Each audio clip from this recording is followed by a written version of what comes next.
ভ্যানের অবস্থা তো একদম টাইট হয়ে গেছে।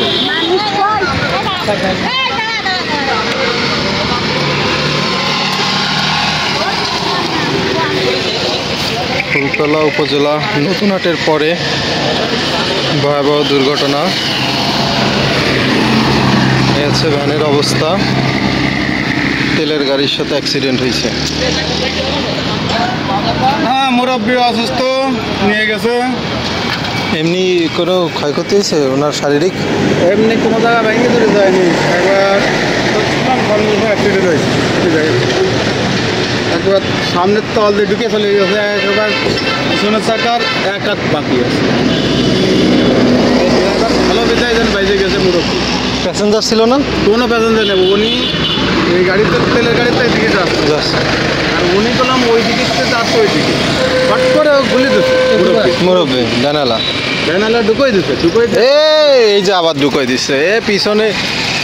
আরে আল্লাহ, ঢুকোই দেওয়ার সাথে আমি ভালো ঢুকে মুরব্বী খাইলে চলে গেছে। এমনি বড় কোনো ক্ষয়ক্ষতি না, যাক আলহামদুলিল্লাহ ভালো।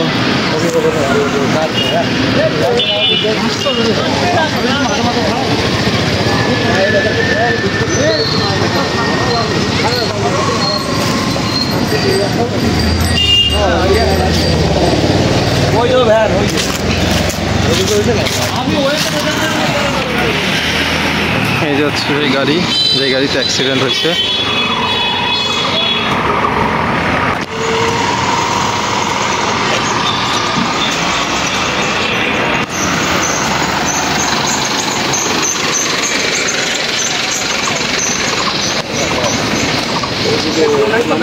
একজনকে পেয়েছি যে হচ্ছে ওনার কাছে ছিল, মানে ওইখানে ঘটনাস্থলে ছিল।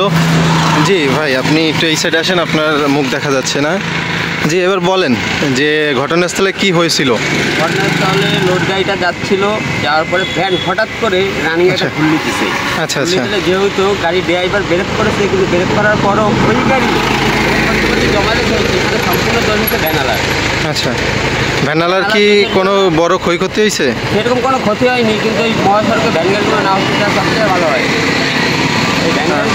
আমি শুনলাম নাকি ভ্যানালার মাজার হাড় নাকি ভেঙে গেছে। এখন রোডে যদি অ্যাক্সিডেন্ট হয় তাহলে তো লোকগুলো মেলা কিছু বলে, এটা ঘটনাস্থলে না গেলে বোঝা যাবে না। আচ্ছা, আমরা পরবর্তীতে বড় গাড়ি কোনো দোষ নেই, এখানে যত সব দোষ আছে ছোটো গাড়ি, এই যে ভ্যান গাড়ি। আচ্ছা, ভ্যান গাড়িগুলো মহাসড়ক কিছু নাই। আচ্ছা, আমরা পরবর্তীতে হাসপাতালে যে খোঁজ নিব ভ্যানালার কি অবস্থা। ধন্যবাদ, সাথে থাকবেন।